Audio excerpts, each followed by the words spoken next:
Welcome to MMA Draft, ladies and gentlemen. You are watching the Spotlight of the Week. I'm Frank Trigg, and this week we are highlighting Adam Nijem.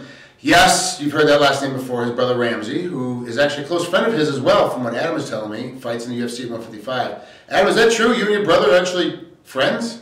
Dude, man, we hang out all the time. Everyone always asks us too. They're like, "Do you guys always fight?" But we get a fight in the practice room, so we can be friends in the outside, go off-roading. That's what we did a little bit of today. Oh, good. Fun, man. Yeah. Okay, now you're up there training up at the pit in Orem, Utah. Tell me some of the guys besides your brother that you train with every day. I train with Court McGee every day.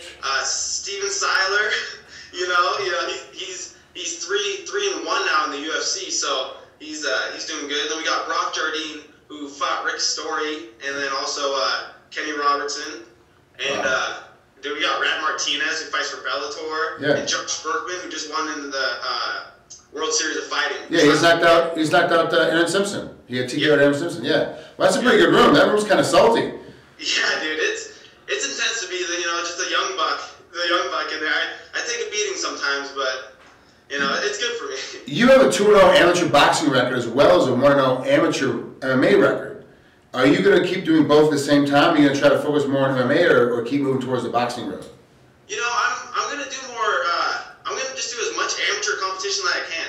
I'm going to do lots of jits tournaments, Muay Thai fights, boxing. Just the more competition that I get, the more comfortable I'll be in the cage. So also going alongside with MMA. So. Okay. Now, why MMA? Like, why do you turn to MMA? Because usually a lot of guys that do boxing kind of got to stick with MMA or just stick with boxing and forego MMA because it seems in the onset that you make more money doing boxing at the lower ranks than you can doing mixed martial arts. It's honestly just what I like better. I love wrestling. I've wrestled since I've been in 3rd grade, all the way through high school. So I have quite a few years wrestling. So I've always loved wrestling. It's been like my passion. So to just mix in the boxing also, that's just gonna help my hands because I started out as a wrestler, not a boxer. So I just think it's gonna be better for my striking to do more amateur competition in boxing.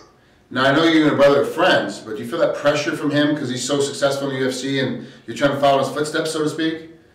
Yeah, I feel the pressure, but I respond well to that kind of pressure. And I always have in wrestling, soccer, just all kinds of sports. I respond well to that kind of pressure, and he's just going to keep getting better. So I'm always going to be fighting to hang with my brother. That's always what the younger brothers do. Just can they hang with their older brother and can I one day get better than him? I don't know. I'm gonna just keep, doing what I need to be doing, and he's gonna be doing what he needs to be doing to stay ahead of me. So it'll always be a competition.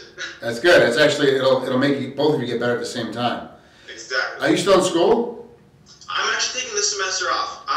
It was really hard to balance, training full time. I train like a professional fighter. I'm just, I'm 1-0 MMA, but I train like a professional fighter. I have 2 days, a couple nights a week, and practice every single day. So I train like a professional fighter. I was going to school full time, and then I was also working. I work over at the pit also. So I was working a lot. So it was really hard to balance all 3 at once. So I kind of took school off this semester, but I'll be back in the fall. I really want to get my bachelor's degree. What do you want to get your bachelor's in?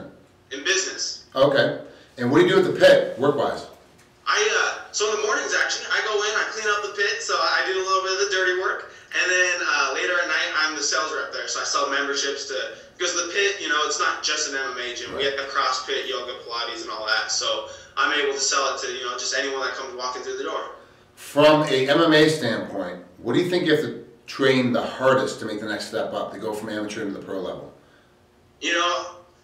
Being that I haven't done it for a very long time. I've done it for less than a year, but I'm catching on pretty quickly, I feel like. So just doing exactly what my coaches and my teammates, I have a lot of people I can look up to in our room. We have Court, Ramsey, I look up to my brother a lot. And what they advise me to do, and also our coach Jason Bertlick, they advise me to do, everything, and I follow it, and it's worked out well so far. So I'm just gonna keep doing that.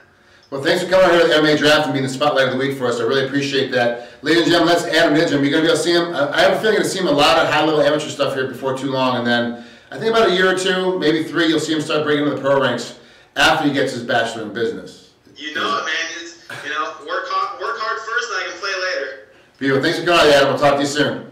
Thanks, man. I appreciate it.